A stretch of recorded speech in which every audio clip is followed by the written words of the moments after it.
اس طرح کہوں گا ہو، اس طرح کہوں گا ہو، اس طرح کہوں گا ہو، اس طرح کہوں گا ہو۔ بتائیے گا، آج ملٹری کورٹ سے سزا پانے والے 19 افراد کے لیے عام معافی کا اعلان کیا ہے، SPR کی جانب سے بیان جاری کیا گیا ہے اور مزید 47 نے بھی معافی کی درخواست ظاہر کر دی ہے۔ آپ یہ مذاکراتی عمل آپ شروع ہو چکا ہے، دوسرا اجلاس ہوگا، اس سے قبل اس کو آپ بارش کا پہلا قطرہ سمجھتے ہیں؟ بہت شکریہ۔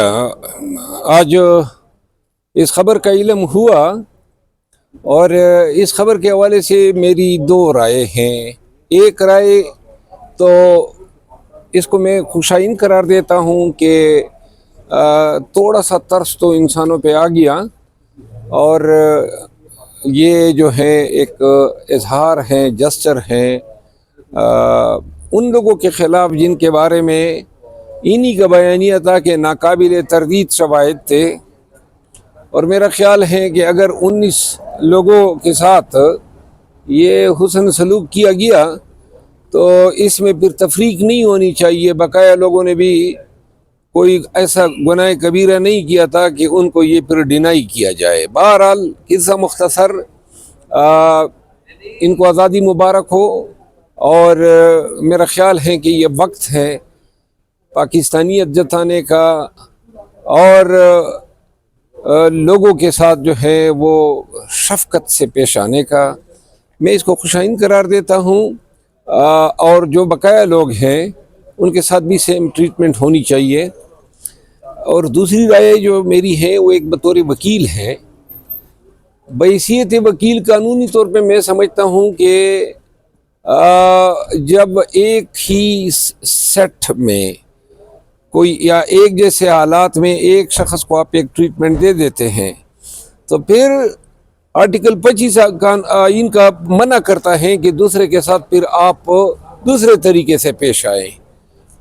بہرحال ثوابدید جو ہیں وہ انہی کا ہے جنہوں نے آج یہ سزائیں جو ہیں معاف کی ہے، اور آج مذاکراتی دور ہے، ابھی انشاءاللہ شروع ہوگا۔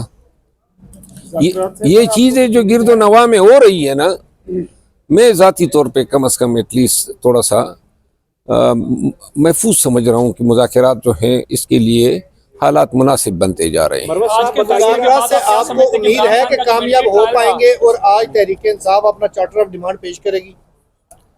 چارٹر آف ڈیمانڈ تو نہیں ہوگا، مذاکرات سے میں بہت پر امید ہوں، بلکہ ان تمام لوگوں کو میں کہنا چاہتا ہوں، تمام فریقین کو، کہ تمام پاکستانیوں کی جو ہے نظر اب مذاکراتی ٹیم کی طرف ہے۔ پاکستانیوں کو مایوس مت کرو، پاکستان کو ضرورت ہے صلح کی، پاکستان کو ضرورت ہے مصالحت کی، پاکستان کو ضرورت ہے یکجہتی کی، پاکستان کو ضرورت ہے کہ ایک دوسرے کے ساتھ جو ہیں کم از کم انسانوں کی طرح پیش آؤ۔ لہٰذا یہ مذاکراتی ٹیم جو ہے یہ غیر یقینی صورتحال، سیاسی عدم استحکام اور پاکستان میں جو طوائف الملوکی نافذ العمل ہے اس کا خاتمہ کر سکتی ہے۔ سر یہ بتائیے گا کہ 2 دن پہلے خبر چل رہی تھی کہ فیاض النیسا عمران خان کے خلاف سلطانی گواہ بن سکتے ہیں، تو آج کے فیصلے کے بعد عمران خان کا جو ملٹری ٹرائل کے باتیں چل رہی تھی وہ خدشہ ختم ہو گیا؟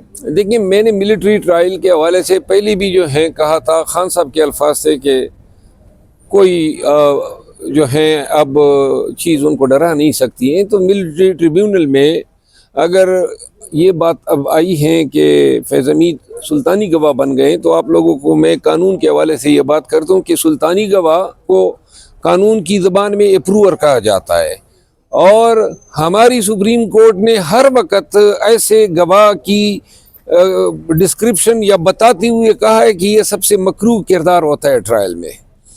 تو لہٰذا وہ کس چیز کا سلطانی گواہ بنے گا؟